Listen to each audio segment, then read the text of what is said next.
बाहर एक वैन खड़ी हुई है डिजिटल लिटरेसी के क्षेत्र में। सीएससी चूंकि नाम सुना होगा, भारत सरकार की जनसेवा केंद्र जो गांव-गांव आय जात निवास बनाने वाले आधार, पैन कार्ड, राशन कार्ड, ये सब सीएससी ही पूरे हिंदुस्तान में मैनेज करती है, जितना भी डिजिटल काम है। चूंकि सीएससी भारत सरकार की प्रायोजित संस्था है, भारत सरकार ने डिजिटल इंडिया के प्रमोशन के लिए 2008 में 2011 में 2,08,000 कॉमन सर्विस सेंटर पंजीकृत थे।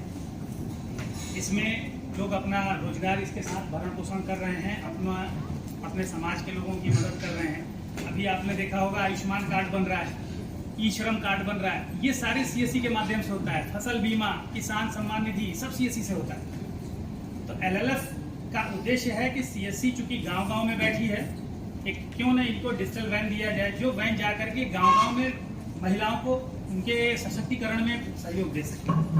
वैसे सीएससी भी लगातार इसमें काम करती रही है। अभी पिछले दिनों हम लोग एक डिजिटल बेटी प्रोग्राम किया था फेसबुक के साथ, कि जितनी बहनें फेसबुक चलाना सिखाना, क्योंकि फेसबुक चलाना जनरल सी बात है, मोबाइल जो चला रहा है वो फेसबुक चलाना सीख गया, लेकिन उसमें क्या डू डोंट्स हैं, क्या खतरे हो सकते हैं, कौन सी सूचना सही है, या फेसबुक को किस तरीके से हम मददगार साबित कर सकते हैं अपने पक्ष में।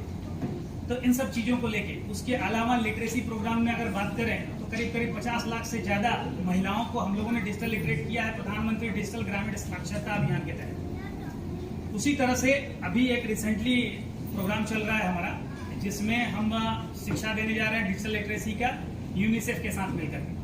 तो हमारे साथ जो संस्थानें, चूंकि मैंने बताया कि उत्तर प्रदेश में 2 लाख हमारे लोग हैं जो कंप्यूटर लेके गांव-गांव घर-घर बैठे हुए हैं। अब इन 2 लाख लोगों का उपयोग करके अपनी सेवा को, अपनी योजना को गांव तक, नागरिक तक पहुंचाने के माध्यम के रूप में हमको इस्तेमाल करते हैं। तो ये एक बहुत अच्छा विषय है एलएलएफ के द्वारा। एलएलएफ की ऑलरेडी हम लोग 3 वैन चला रहे हैं। एक शाहजहांपुर में ऐसे ही वैन चल रही है जो आसपास के जिलों में जाती है, एक उन्नाव में है, एक जौनपुर में। ये 4थी वैन हमें गोरखपुर के लिए मिली है। गोरखपुर और आसपास के जिलों में इसको हम लोग भ्रमण करेंगे और लोगों तक अपनी पहुंच लेके जाएंगे।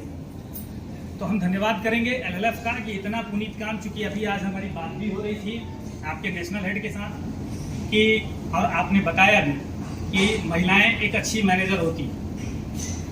वास्तव में पूरी सृष्टि जो है ना, वो मेरी समझ से स्त्रीलिंग है, ठीक है, यानी कि फीमेल है, और फीमेल के जरिए ही सब कुछ होता है। चाहे वो घर बसाना हो, परिवार बनाना हो, या समाज बनाना हो, या पारिवारिक शिक्षण, जो एक संस्कार जो दिए जाते हैं स्त्री के द्वारा ही दिए जाते हैं। तो नेचुरल सी चीज है कि उनके सशक्तिकरण के क्षेत्र में अगर काम करेंगे, जहां भी स्त्रियां संभ्रांत हैं, सशक्त हैं, वहां का समाज बहुत आगे है। और इनकी महिलाओं की, स्त्रियों की कैपेसिटी को, उनकी क्षमता का अभी समाज में यूटिलाइजेशन उस स्तर तक नहीं हो रहा है, सिवाय परिवार के भरण पोषण के। खाना बना दिया, जो अभी चर्चा कर रहे थे सर हमारे साथ।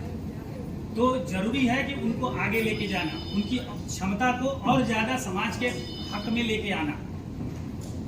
मुझे जहाँ तक जानकारी है कि बहुत सारी महिलाओं के ग्रुप बने हुए हैं, ये एसएसजी के ग्रुप, स्वयं सहायता समूह के ग्रुप बने हैं। उन ग्रुप को और ज्यादा सशक्तिकरण किया जाए, तो ये एलएलएफ की ये सशक्तिकरण की टीम प्रोजेक्ट का उद्देश्य है। और उस उद्देश्य में हम लोग अपना पूरा जितना योगदान दे सकेंगे निश्चित देंगे, और इस कार्यक्रम को हम लोग आगे लेकर के सफल बनाएंगे। धन्यवाद।